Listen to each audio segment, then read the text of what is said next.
Hi everybody, this is Nigel Maynard, the editor of Products and Custom Builder magazine, and welcome back to Mt Rainier, Maryland, the site of our SYMBI Duplex 1 demonstration project. Now, if you've been following us, you know that over the last 3 or 4 months, we have been following the progress of this construction project, and we're at a pivotal point in the project because we're now doing the finishes on the inside. Today, we're going to be talking to Matt and Nicole, the builders, as they start to install the kitchen cabinets. There are 4 kitchens in this house, 2 main kitchens, and each unit downstairs have a separate kitchenette in case future homeowners want to use it as a rental. So let's go in and talk to Matt and Nicole and see how things are going.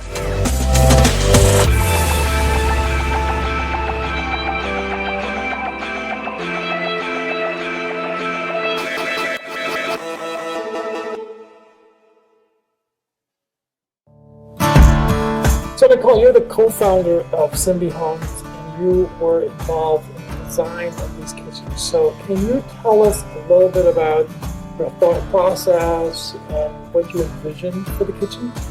Sure, yeah. So SYMBI's design aesthetic is very modern. So even though if you look at the exterior here, we have a pitched roof, we have a modern farmhouse design on the exterior. We did that on purpose, right, to fit in with the character of the neighborhood. When you come inside a SYMBI home, it's very super sleek, right? Super sleek design. And we're pretty lucky because Kitchen DesignPros, we came up with this beautiful concept and they were able to actually make it a reality. They were able to use this semi-custom line of cabinets from Master brand. This is it has a lot of sustainable properties, which is also in line with our SYMBI philosophy. They're part of the environmental stewardship program, and so all the wood is sustainably harvested. There's low formaldehydes in these cabinets, and they also are involved in recycling in the building process and things like that. So how many different looks do you have? The looks are very similar in the 4 kitchens, but there are some different variations on color. Okay. For example, our main kitchens have this beautiful midnight blue on the lower cabinets, and then we have the sort of blonde natural maple on top. And you'll notice when we go into the apartments down below, we have a gray on the lower cabinets, a light gray, and then the blonde natural maple on the top. So one thing that's not shown in these spaces, because of course we're just finishing up, but there's an island here. There's a massive island. Tell us a little bit about the size and if it's the same color as this. Yeah, so there is an island. There's an island sink that goes in there, a big old 33-inch beautiful sink, and then there's room for about 6 or 8 stools all the way around. You can put stools on either side, so there's going to be a massive island in the center here. And Matt, it's an important day. It's Cabinetry Day. Yes, it is. How you doing, Nigel? I'm good. So what's on tap here? Well, we're in Unit B right now, and we're getting ready to set the main kitchen. So where do we begin here, and what's the process? So right now we're getting started with our first cabinets. We've set up our lasers so that we get a nice flat level surface. On this kitchen we have a 3 stacked cabinets on this end. So I want to start with my base cabinets and work my way over to my stacked cabinets and then go back across with the wall cabinets. And that allows me to keep my wall cabinets very flush at the top. Tell us what's going on here, Matt. Yeah, so we're getting ready. We have our first 2 cabinets ready to set. We fasten them together. We use finished screws here, and we hide them behind the doors or drawers. And we've have our laser set up so that we can keep the surface of our countertop nice and level.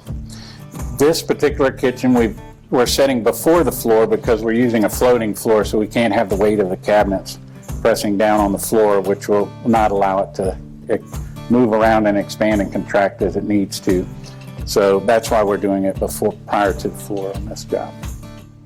In the framing stage, we blocked at the height of the cabinet so that we don't have to worry about where the studs are. We can put our drills wherever best suits the installation of the cabinet. Now, Matt, you said you screw the boxes together. What's the benefit of it? Well, it allows us to keep our cabinets tight together while we're fastening it to the wall.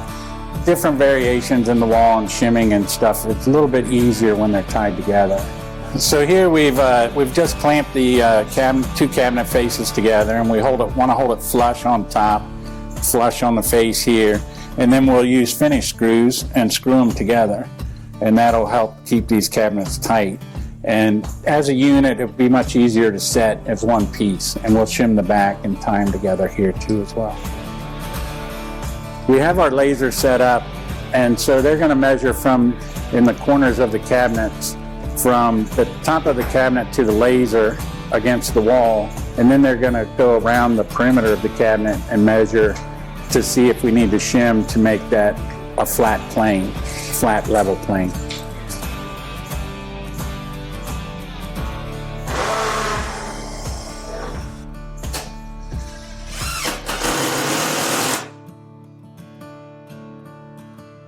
Before I let you go, can you tell us a little bit about the construction of the boxes in the house?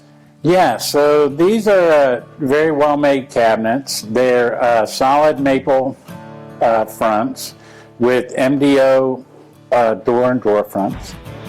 The interior boxes have a MDF that is laminated on the sides, but on the exterior cabinets we want something a little more durable. So we're going to use a plywood here that's laminated. So these are a nice drawer. They are dovetailed. There's a maple box with a plywood base bottom, and then they're also soft close.